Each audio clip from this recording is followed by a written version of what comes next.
इन दिनों आरएलडी प्रमुख जयंत चौधरी दूसरे चरण के चुनाव के लिए एसपी प्रमुख अखिलेश यादव के साथ मिलकर सियासी रण में पूरी ताकत झोंक रहे हैं। लेकिन अब राजनीतिक गलियारों से खबर आ रही है कि दूसरे चरण के चुनाव के बाद जहां अखिलेश यादव अपने गढ़ की ओर बढ़ेंगे, तो वहीं जयंत चौधरी की घर वापसी हो जाएगी। ऐसा हम क्यों कह रहे हैं, आप इस रिपोर्ट में देखिए। यूपी विधानसभा चुनाव के पहले चरण का चुनाव वेस्ट यूपी की 58 सीटों पर संपन्न हो चुका है। वहीं दूसरे चरण का चुनाव भी पश्चिम उत्तर की 56 सीटों पर 14 फरवरी को होने हैं। लिहाजा दूसरे चरण के चुनाव के लिए गठबंधन पूरी ताकत लगाए हुए हैं। लेकिन अब खबरें ये आ रही हैं कि दूसरे चरण के चुनाव के बाद जयंत अपने घर लौट आएंगे, क्योंकि तीसरे चरण में जयंत के पास सिर्फ एक ही सीट बचेगी, वो है हाथरस। तो वहीं दूसरे चरण के बाद एसपी सुप्रीमो अखिलेश यादव अपने गढ़ चुनाव प्रचार के लिए जाएंगे। इसके अलावा पहले चरण में पलायन और दंगों की धरती कही जाने वाली मुजफ्फरनगर सीट पर चुनाव हो चुका है। राजनीतिक पंडित का मानना है कि वेस्ट यूपी में जाटलैंड की सियासत महत्वपूर्ण मानी जाती है। यानी साफ है कि जिधर जाटलैंड पलटा उधर ही जीत का परचम लहराएगा।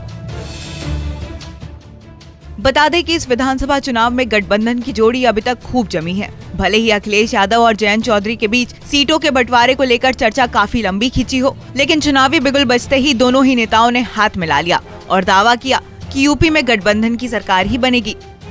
वहीं इस चुनाव में आरएलडी 34 सीटों पर चुनाव लड़ रही है। इनमें सभी सीटें वेस्ट यूपी में है।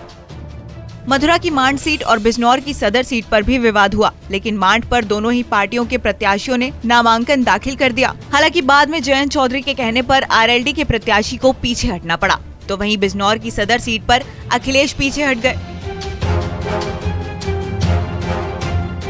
बताते चले वेस्ट यूपी में जयंत और अखिलेश एक साथ प्रचार कर रहे हैं। दोनों ही नेताओं ने खूब रथ पर सवार होकर प्रचार किया है। प्रचार के अलावा भी अखिलेश और जयंत एक साथ नजर आ रहे हैं। वहीं दूसरे चरण के बाद अखिलेश अपने गढ़ यानी यादव बेल्ट में पहुंच जाएंगे, क्योंकि तीसरे चरण में फिरोजाबाद, एटा, मैनपुर, कासगंज, इटावा और अन्य जिलों में चुनाव होना है। यानी अखिलेश को अकेले ही चुनाव प्रचार करना होगा, जबकि तीसरे चरण में जयंत के पास हाथरस जिला बचेगा। ऐसे में जयंत अपने घर यानी दिल्ली की तरफ लौट आएंगे।